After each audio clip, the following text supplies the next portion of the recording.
विंध्याचल पर्वत कौन है? माता का मंदिर जो 24 घंटे खुला रहता है और कैसे दर्शन कर सकते हैं। मंदिर जिसका वर्णन देवी पुराण में है, देवी भागवत में है, नील तंत्र में है, रुद्रालय में है, नारद पुराण में है, जहाँ श्री राम आए थे, जहाँ श्री कृष्ण की बहन है। एक ऐसा मंदिर जो 24 घंटे आप दर्शन कर सकते हैं।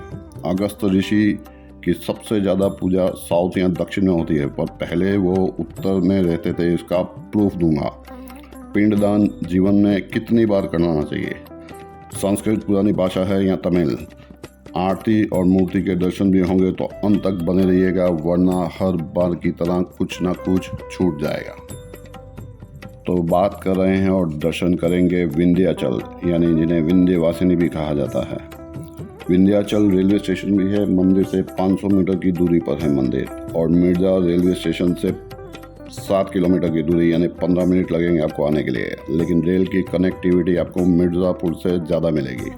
कहीं भी उतरेंगे आप मंदिर तक आसानी से पहुंच सकते हैं 20-30 रुपया रिक्शा करके। वाराणसी से 63 किलोमीटर की दूरी पर है। माता का यह मंदिर प्रयागराज और काशी विश्वनाथ के बीच में आता है। तो महाशिवरात्रि के दिन मुझे जाना था प्रयागराज जी में डुबकी लगाने, क्योंकि कल उपवास चल रहा था। कमेंट करेंगे तो आपको उसका भी वीडियो भेज दूंगा। और फिर जाना था काशी विश्वनाथ, और बीच में माता का मंदिर आता था, तो यहीं दर्शन करके फिर मैं आगे बढ़ा। रात को 2 बजे गया था दर्शन करने, जब दुनिया सोई थी और कुछ साधु संत तपस्या में माता की भक्ति में लीन थे। अभी आप मंदिर की परिक्रमा कर रहे हैं, इस तरह का भाव रखिएगा। मंदिर में इतनी बढ़िया शूटिंग नहीं पॉसिबल थी, लेकिन पूरा मंदिर रात में खाली था, तो मैं आपको एक एक मूर्ति के दर्शन करवा पाऊंगा। विंध्यवासिनी माता का मंदिर है विंध्याचल पर्वत पर। तो सबसे पहले समझना पड़ेगा कि विंध्याचल पर्वत कौन है। विंध्याचल पर्वत हिमालय से भी बड़ा होना चाहते थे, तो उन्होंने ब्रह्मा जी का तप किया और आशीर्वाद पाकर अपना आकार इतना बढ़ा लिया कि सूर्य की किरणें भी धरती तक नहीं पहुंच सकती थी, जिससे कि धरती पर संकट आ गया। अगर भगवान सूर्य की किरणें नहीं आएंगी तो सृष्टि संभव नहीं थी। ऐसे ही मुख्य दर्शन आप कर सकते हैं, मंदिर बंद हो तो भी इस तरह दर्शन आप रात को पूरी रात कर सकते हैं। तो सृष्टि की रक्षा के लिए देवता और ऋषि मुनि गए अगस्त्य ऋषि के पास, जो विंध्याचल पर्वत के गुरु थे। अगस्त्य ऋषि सप्त ऋषियों में से एक हैं और बहुत ज्ञानी थे। तो उन्होंने विंध्याचल से कहा कि मुझे साउथ जाना है महादेव की आज्ञा से। तो अगस्त्य ऋषि पहले नॉर्थ में रहते थे, लेकिन विंध्याचल पर्वत से कहा कि तुम झुक जाओ तो मैं साउथ जाऊं। तो अपने गुरु की आज्ञा पाकर विंध्याचल पर्वत झुक गए और कहा कि जब तक मैं साउथ यानी दक्षिण से ना लौटूं, तब तक ऐसे ही झुके रहना। आज भी विंध्याचल पर्वत अपने गुरु की बात माने हुए झुके हैं और सूर्य की किरणें धरती पर आ रही हैं। तो अगस्त्य ऋषि ने साउथ में जाकर अपना आश्रम बना लिया और आज तक कभी नहीं लौटे। तो तब विंध्याचल पर्वत ने महादेव की आराधना की और महादेव से कहा कि मैं बड़ा नहीं हो पा रहा हूँ। तब महादेव ने कहा कि आकार से कोई बड़ा नहीं होता। बड़ा होने के लिए वरदान स्वरूप माता से कहा कि आप विंध्याचल पर्वत पर जाकर रहें, और माँ कहलाई विंध्यवासिनी, और विंध्याचल पूजनीय हो गए। हिमालय पर्वत और गिरिराज पर्वत की तरह पूजनीय हो गए। तो अब सवाल कि संस्कृत पहले आई या तमिल? तो तमिल भाषा अगस्त्य ऋषि ने बनाई थी, और वह पहले नॉर्थ में रहते थे, कथा जैसे आपको सुनाई है, और उसके बाद वो साउथ गए। यानी पहले संस्कृत भाषा थी, बाद में तमिल भाषा बनी। संस्कृत भाषा में से कई भाषाएं बनी हैं। 18 पुराण, वेद, उपनिषद, भागवत, गीता पहले संस्कृत में थी या तमिल में? तमिल में भी हैं, लेकिन तमिल में बाद में बनी। क्या ब्रह्मा, विष्णु, महेश सभी देवी देवता तमिल में बात करते थे या संस्कृत में? तो चलिए अब बात करते हैं सिद्धपीठ की। श्री यंत्र के आकार का बना है विंध्याचल पर्वत। त्रिकोण यंत्र पर बना है यह स्थान जो त्रिपुरा सुंदरी जी का है। त्रिपुरा सुंदरी जी 10 महाविद्याओं में से एक हैं।